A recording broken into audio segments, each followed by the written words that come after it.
So hello everyone. Today we will discuss about double bond equivalence यानी DBE। भाई ये DBE क्या होता है और डबल बॉन्ड इक्विवेलेंस को कैलकुलेट करने का फॉर्मूला क्या होता है और कैसे कैलकुलेट करेंगे ये हम लोग आज सीखने वाले हैं। ठीक, अगर हमको डबल बॉन्ड इक्विवेलेंस कैलकुलेट करना आ गया तो जो CSR नेट एग्जामिनेशन के सेक्शन सी में एक स्ट्रक्चर डिटर्मिनेशन का क्वेश्चन आता है UBIR और NMR से रिलेटेड, उस क्वेश्चन को हम लोग इजीली सॉल्व कर सकते हैं। ठीक, तो सबसे पहले हमको यही दिमाग में आता है कि भाई ये डबल बॉन्ड इक्विवेलेंस की ज़रूरत क्या है आखिरकार हमको। तो देखो, अगर हमको DB कैलकुलेट करना आ गया तो हम लोग किसी भी ऑर्गेनिक कंपाउंड के अंदर कितने डबल बॉन्ड हैं, कितने रिंग्स हैं और कितने ट्रिपल बॉन्ड हैं, इनका हम लोग अनुमान लगा सकते हैं। ठीक, तो जैसे अगर हमारा सपोज करो हमारा DB आ गया 1, हमने DB कैलकुलेट किया किसी भी कंपाउंड के लिए, हमारा DB आ गया 1।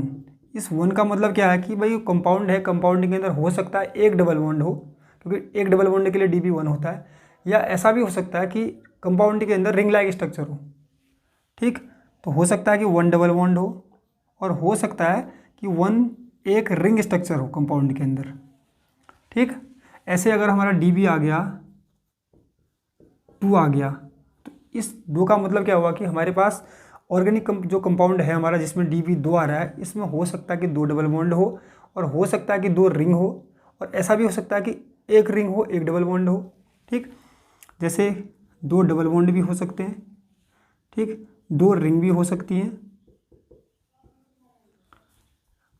एक रिंग और एक डबल बॉन्ड भी हो सकता है और हो सकता है कि एक ट्रिपल बॉन्ड हो इसके अंदर, क्योंकि ट्रिपल बॉन्ड के लिए भी DB कितना आता है, 2 आता है। अगर हमारा DB कितना आया, 3 आया, 3 या 4 आ गया, चलो, तो हो सकता है उस कंपाउंड के अंदर बेंजीन रिंग हो, क्योंकि बेंजीन के क्या अंदर क्या होता है, एक तो क्या होता है, रिंग होता है, रिंग के लिए DB 1 हो गया और 3 डबल बॉन्ड होते हैं और एक डबल बॉन्ड के लिए DB कितना 1, तो ओवरऑल कितना हो गया 4 DB यहाँ पर आ सकता है। ठीक, तो अब हम लोग देखते हैं कुछ एग्जांपल लेके कि भाई अगर हमारे पास DB कैलकुलेट करना है किसी क्वेश्चन किसी कंपाउंड का, तो उसको कैसे कैलकुलेट करेंगे। तो बहुत सिंपल से फॉर्मूले से करेंगे। C2H4Cl2। मान लिया हमारे पास एक कंपाउंड है, इसका DB कैलकुलेट करना है, तो हमारे पास फॉर्मूला है DB इक्वल टू क्या होता है, 2 into number of carbon atom plus 2 minus number of hydrogen atom minus halogen atom plus number of nitrogen atom, उनको डिवाइड कर देंगे किससे, 2 से। जैसे हमारे पास एक कंपाउंड ये दिखा है, इसका DB मुझे निकालना है। DBE बराबर क्या होगा, 2 into number of carbon atom, carbon कितने हैं 2, तो 2 इंटू कितना 2 plus 2 minus number of hydrogen atom, 2 में से नंबर ऑफ हाइड्रोजन एटम कितने 4, ठीक, माइनस हेलोजन एटम कितने 2, अपॉन क्या करूँ 2। इसको आप कैलकुलेट करोगे तो कितना आएगा, 2 2 4, 2 जा 4 प्लस 2 6, 6 में से 6 माइनस करोगे तो कितना आएगा 0/2, ओवरऑल कितना आएगा 0। तो इसका मतलब क्या है, इस कंपाउंड के अंदर हमारा एक भी डबल बॉन्ड नहीं है, एक भी रिंग स्ट्रक्चर नहीं है, ठीक है, ना ही ट्रिपल बॉन्ड है। जैसे हमारे पास दूसरा कंपाउंड है, हमारे पास C8H14O4, ये हमारे पास कोई कंपाउंड है, तो इसका DB देखते हैं कितना आता है। DB इक्वल टू क्या कर सकते हैं, 2 into number of carbon, carbon कितने 8 plus 2 minus number of hydrogen atom कितने 14 माइनस हेलोजन तो है ही नहीं इसके अंदर, ना ही ऑक्सीजन के लिए फॉर्मूला है में कुछ है, तो जो है नहीं तो इसको छोड़ देते हैं। अब फोन क्या करेंगे 2, तो कितना आएगा 16 प्लस 2 18, 18 में से 14 गया तो कितना आएगा 4/2, तो कितना आ रहा है 2। इसके अंदर हो सकता है कि 2 डबल बॉन्ड हो, ये वाला लग सकता है, हो सकता है कि 2 रिंग लाइक स्ट्रक्चर हो सकता है एक रिंग हो एक डबल बॉन्ड हो सकता है कि एक ट्रिपल बॉन्ड हो। ठीक, जैसे इसका निकाले हम लोग कैलकुलेट करें, C10H18, अगर हम इसका DB कैलकुलेट करेंगे तो क्या आ सकता है, या इस 14 करो इसको, तो कितना आ सकता है देखते हैं। DB equal to 2 into number of carbon कितने 10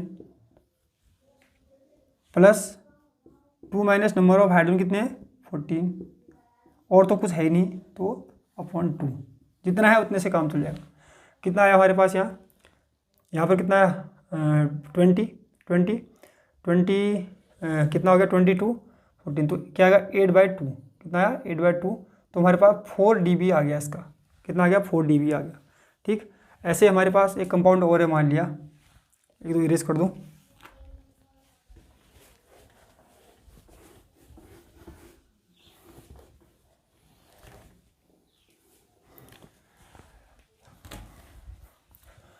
अगर हमारे पास C8H8 से कोई कंपाउंड है, इसका dB कैलकुलेट करना है, तो कर कैसे सकते हैं, dB इक्वल टू क्या हो सकता है 2 × 8 + 2 - 8, ऑक्सीजन के लिए कोई फॉर्मूले में जगह नहीं है तो अपॉन 2, तो कितना आएगा 16, कितना है 16 18 - 10/2, और 5 dB इसके अंदर आ गया।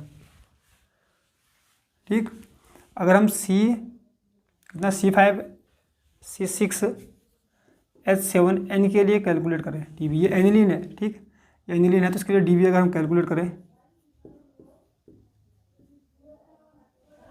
कितना आएगा 2 × 6 + 2 - 7 नाइट्रोजन +1, ठीक, अपॉन 2 कर देंगे, तो कितना आ जाएगा 16 में कितना गया, 16 में कितना ऐड करेंगे, सॉरी 12 14 तो कितना आ रहा हमारा, ये ओवरऑल कैलकुलेट करोगे तो कितना आएगा 8/2, तो हमारा dB कितना आ रहा है 4 आ रहा है। ठीक है,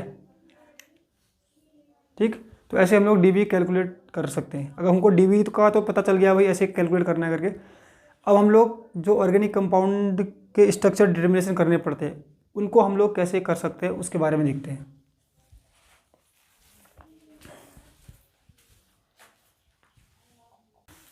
तो dB कैलकुलेट करने के बाद अब हम लोग देखते हैं कि ऑर्गेनिक कंपाउंड का स्ट्रक्चर डिटर्मिनेशन कैसे कर सकते हैं।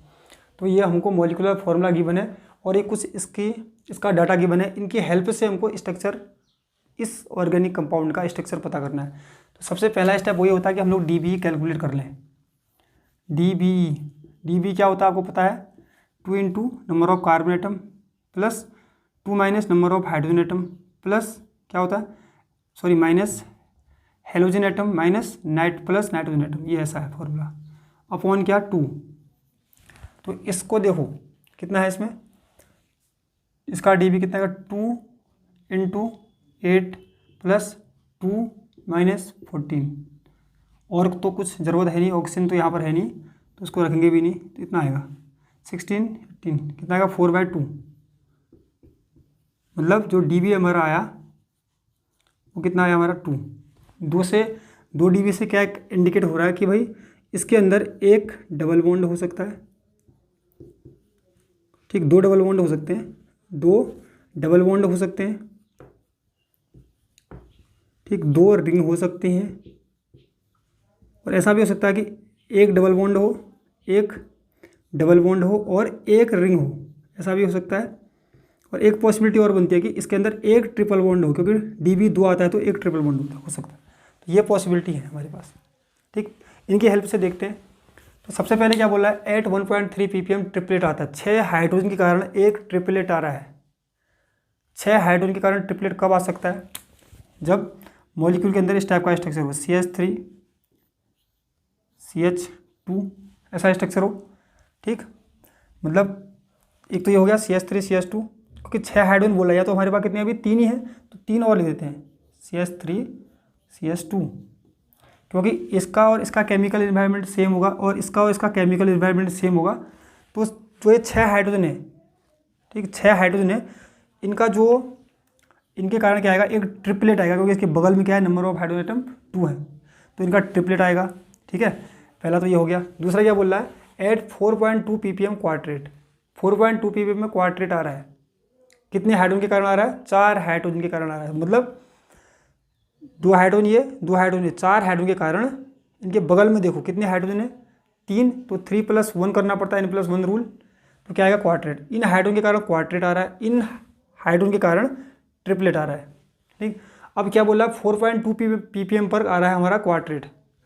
इसका मतलब क्या हुआ कि 4.2 ppm में अगर यहाँ पर जो डबल बॉन्ड आता है हमारे पास, अगर यहाँ पर डबल बॉन्ड है इस कंपाउंड के अंदर, तो वो एल्कीन का डबल बॉन्ड तो नहीं हो सकता है, क्योंकि एल्कीन का डबल बॉन्ड आता है 5 से 7 ppm के बीच में आता है। पर यहाँ पर तो कितना दे रखा है, 4.2 दे रखा है।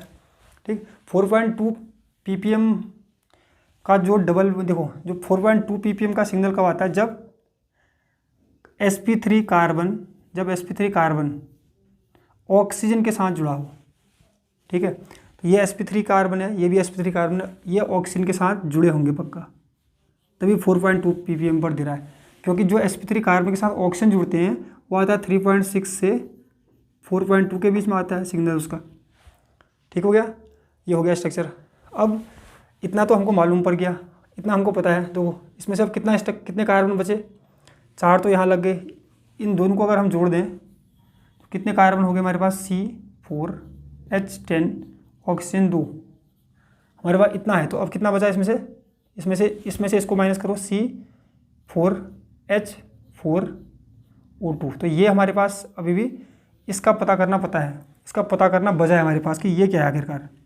ठीक हो गया। तो यहाँ पर थर्ड जो बोला, थर्ड सिग्नल कब आता है, 2.6 ppm पर आ रहा है थर्ड सिग्नल, सिंगलेट आ रहा है, पर वो सिंगलेट आ रहा है पर 4 हाइड्रोजन के कारण सिंगलेट आ रहा है। मतलब कि 4 हाइड्रोजन के बगल में कोई भी प्रोटॉन नहीं होगा, 4 हाइड्रोजन के बगल में जो कार्बन होगा उसमें कोई भी प्रोटॉन नहीं होगा, तभी सिंगलेट आता है। ठीक, तो इस टाइप का स्ट्रक्चर हो सकता है इसका। देखते हैं एक बार, मैं इन दोनों को अगर ज्वाइनिंग कर दूं,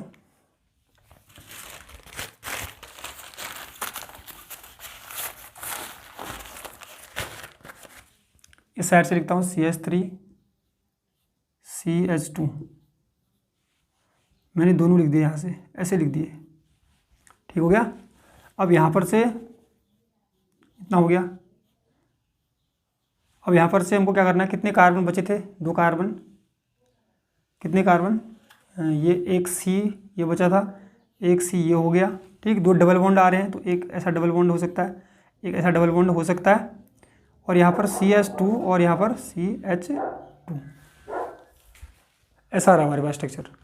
ठीक है, इस स्ट्रक्चर में जो 4 हाइड्रोजन है, उनके कारण सिंगलेट आ रहा है। देखो, क्योंकि इनके बगल में हाइड्रोजन नहीं है इसलिए आ रहा है सिंगलेट। तो प्रॉपर स्ट्रक्चर जो है वो इस टाइप का होगा। तो ऐसे हम लोग डाटा की हेल्प से थोड़ा सा DB को निकाल के हम लोग किसी भी कंपाउंड का स्ट्रक्चर डिटरमाइन कर सकते हैं।